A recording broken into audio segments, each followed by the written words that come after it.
मी अलका किरवाडे. आजचा अध्याय 20वा. श्री गणेशाय नमः. श्री महाकालाय नमः. श्री राम भक्त श्री वाल्मिक ऋषीने राजा दुर्योधनाला पुन्हा महात्मा सांगायला सुरुवात केली. जे महात्मा हरीने इंदिरेला सांगितले होते ते ऐकून श्रीरामनंदनी पुन्हा हात जोडून हरीला म्हणाले की प्रभू, तुम्ही मला उत्तम कथा सांगितल्या, तरी मला लोककल्याणासाठी अधिक मास महात्मा सांगा, जे अत्यंत अद्भुत आहे. हे तिचे भाषण ऐकून श्रीहरी म्हणाले की कांते, अधिक मासात द्वादशी पुन्हा व्यतिपात या दिवशी थोडेही दान दिल्याने मोठे फळ प्राप्त होते, जे सकळ यज्ञाचे पुण्य आणि सर्व तीर्थाचे फळ आहे. हे पूजा हे सर्व त्यामुळे मिळते आणि मोक्ष सदनी मिळते. व्यतिपात, द्वादशी, पुन्हा त्यापैकी कोणत्याही एका दिवशी विशिष्ट असे कोणते दान करावे हे तुला मी सांगतो आहे.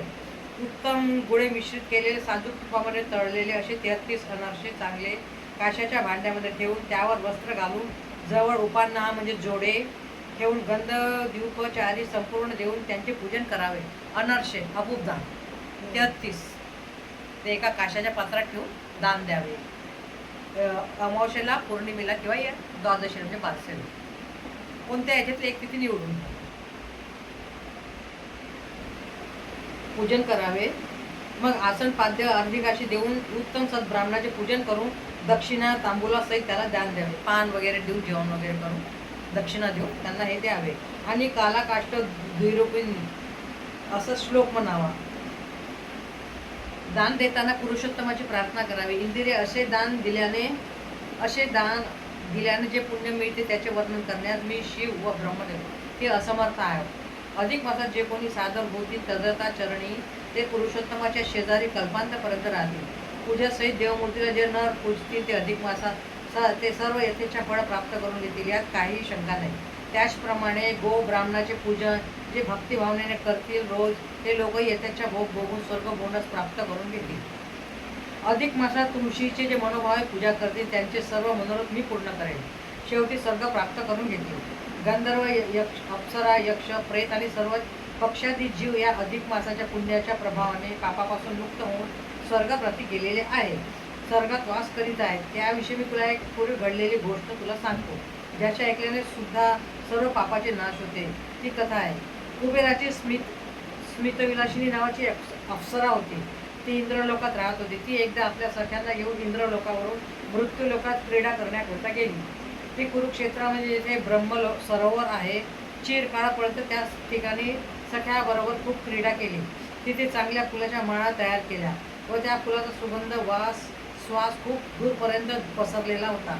त्या सुवासामुळे हृदयातील कामाला खूपच अति तीव्र भडकला आणि ती त्यामुळे अत्यंत कासावीस झाली. समजत आलं. सासूसात जोरात होऊ लागला. तेव्हा तिने आपल्या सख्यांना सांगितले की यावेळी मला माझ्यासारखा एखादा पुरुष जर दिसला तर त्याच्या गळ्यात मी माळ घालून मी त्याच्याबरोबर सुख भोगेन. परंतु तसा पुरुष दिसला नाही. तरी काय करावे? माझे दुःख कसे बरे कमी होतील? अशा प्रकारचे ते आपले दुःख आपल्या सख्यांना सांगत असता दुर्वासा ऋषी तिथे पोहोचले. ते महाकोपिष्ट हे सर्वांना माहिती तिथे आले. त्यांच्या भयाने सर्व सख्या दूर पळून गेल्या. परंतु स्मित विलासिनी जे कामजोराने पछाडलेली होती तेथेच तशीच उभी राहिली आणि ते अविचाराने दुर्वासा ऋषीच्या गळ्यात माळ घातली. त्यामुळे ऋषीवर्य रागवले आणि लगेच तिला शाप दिला. हे दुष्टे पिशाची, तुम्हाला स्पर्श केला त्यामुळे माझ्या वचनात तुझ्या मृत्यूलोकात पिशाची होऊन राहशील. ते ऐकून ती स्मितविलासिनी अति दीनवाणीने ऋषीचे पाय घट्ट धरून ओक्साबोक्सा रडून ती अतिदीन आपला हीन म्हणून विनवू लागली की मी मतिमंद चुकून माझ्या हातून अपराध घडला. तुम्ही दयासागर आहात आणि आपले अंतःकरण विशुद्ध आहे. स्त्रियांनी 100 अपराध केले तरी त्यांना पंडित मारत नाही. काही दीनवत्सल साधू सुद्धा त्यांच्यावर रोज दया करतात. तरी साधू दीननाथा माझ्या अपराधाची क्षमा करावी. तुमच्याशिवाय माझे रक्षण कोण करणार आहे? हे ऐकून मुनिदेव जरी कोपले होते तरी त्यांनी शरणागत जनाची सर्व पीडा हरावी ह्या एका निरंतर व्रतामुळे हृदयात त्यांच्या दया आली आणि दुर्वासा म्हणाले की माझी शापाने ही सत्य होणारच, त्याला कोणी काही करू शकणार नाही, ही खोटी होणार नाही. परंतु तुला एक सांगतो, ते पथ्य तू आहे, त्यामुळे तुझी मुक्ती होईल, तुला मुक्ती मिळेल. अतिशय मोठ्या महानदीच्या ज्या ठिकाणी जी सागराला मिळाली आहे, जेथे क्षेत्र कुमारी नावाने प्रसिद्ध आहे, जे परमपवित्र आहे, त्या ठिकाणी कोणीतरी एक तापसी स्त्री येईल. तिचा जन्म यज्ञवल्क्य कुळात झालेला असेल. ती त्या ठिकाणी चतुर्युग सहस्त्रांती तप करण्यासाठी त्या ठिकाणी ती सतत राहून दुष्कर असे तपाचरण करेल.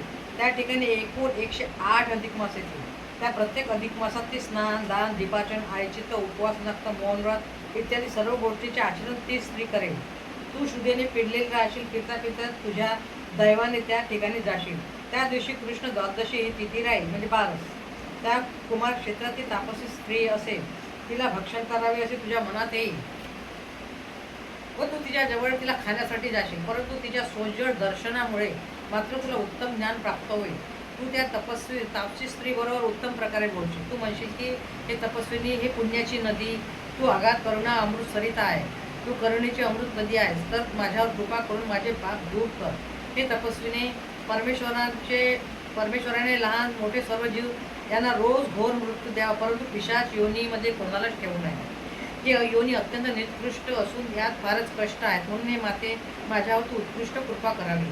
हे दिनवचन ऐकून ती तापसी त्याच क्षणी एका अधिक मासाचे संपूर्ण व्रतफल तुला अर्पण करेल.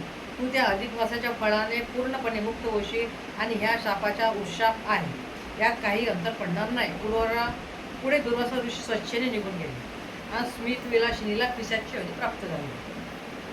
ती दुर्गड अशा वनात, ज्या ठिकाणी फक्त काटेरी झाडे पण पाणी मिळणे कठीण, अशा ठिकाणी दुःखाने आपली कालक्रमणा करू लागली. ती वृक्षांना आळेपाळे तिच्या सोबत मोठमोठ्या शाब्दे होती. ती सतत शुद्धाकांत राहत, म्हणजे भुक्याने ताण्याने व्याकुळ राहत असे. ते पाणी जेवण तिला मिळत नसे, त्यामुळे त्या सर्वांचा ती नाश करीत असे. असा एका युगाचा काळ संपून गेला.